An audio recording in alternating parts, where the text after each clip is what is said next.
O jornal Wall Street afirmou que o Pentágono está impedindo a Ucrânia de usar mísseis balísticos produzidos pelos Estados Unidos contra a Rússia. A autorização de uso foi dada ao país no ano passado pelo então presidente Joe Biden.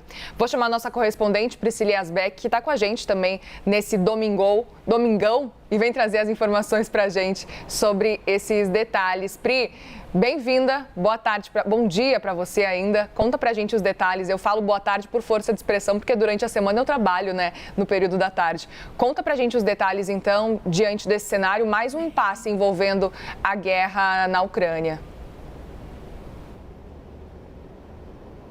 Exatamente, Muri. Bom dia a você, a todos que nos acompanham neste domingo. Muri, essa reportagem, então, do Wall Street Journal, que conversou com autoridades americanas, revela, então, que essas autoridades e que o Pentágono teria criado um mecanismo que exige a autorização dos Estados Unidos para que a Ucrânia use mísseis de longo alcance, os chamados ATACMS, revertendo uma política, inclusive, que foi definida no governo de Joe Biden. Desde o início da guerra na Ucrânia, desde a invasão da Rússia em fevereiro de 2022, a Ucrânia vem pedindo para que os Estados Unidos liberem a utilização desses mísseis, fornecessem esses mísseis de longo alcance que permitem atingir uma distância ali de 300 quilômetros para fazer ataques ao território russo. Mas os Estados Unidos vinham evitando essa possibilidade justamente para não trazer uma escalada maior da guerra. Mas aí o governo de Joe Biden autorizou a utilização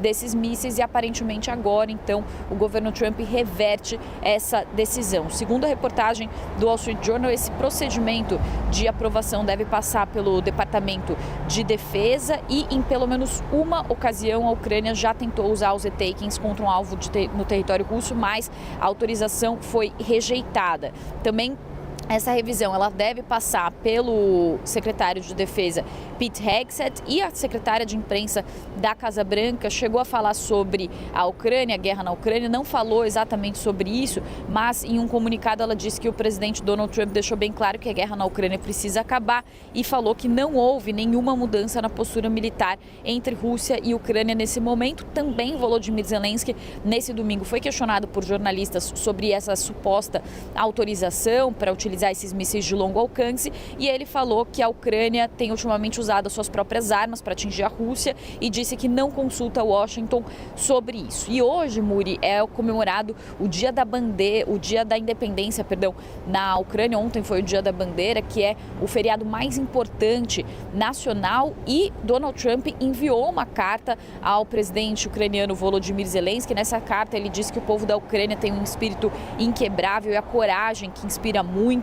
Falou sobre essa data importante, falou que agora é o momento de pôr fim à matança sem sentido, falou que os Estados Unidos apoiam uma solução negociada que leve a uma paz duradoura e que encerre o derramamento de sangue na Ucrânia. E isso acontece depois que, na sexta-feira, Donald Trump mais uma vez disse que em 2 semanas vai descobrir se Vladimir Putin vai se sentar à mesa de negociações para chegar a um acordo de cessar-fogo, e que se Vladimir Putin não aceitar um acordo de cessar-fogo, em 2 semanas Donald Trump vai tomar uma decisão, e ele deixou em aberto ali que poderia ou não aplicar sanções mais duras a Moscou caso Vladimir Putin não aceite fazer esse acordo de cessar-fogo. E aí, só para finalizar, algumas autoridades foram à Ucrânia para participar dessa solenidade, desse Dia da Independência, entre elas Mark Carney, que é o primeiro-ministro canadense, que demonstrou um apoio inabalável à Ucrânia, falou que está com os ucranianos em cada passo do caminho deles, em sua luta para defender a sua soberania,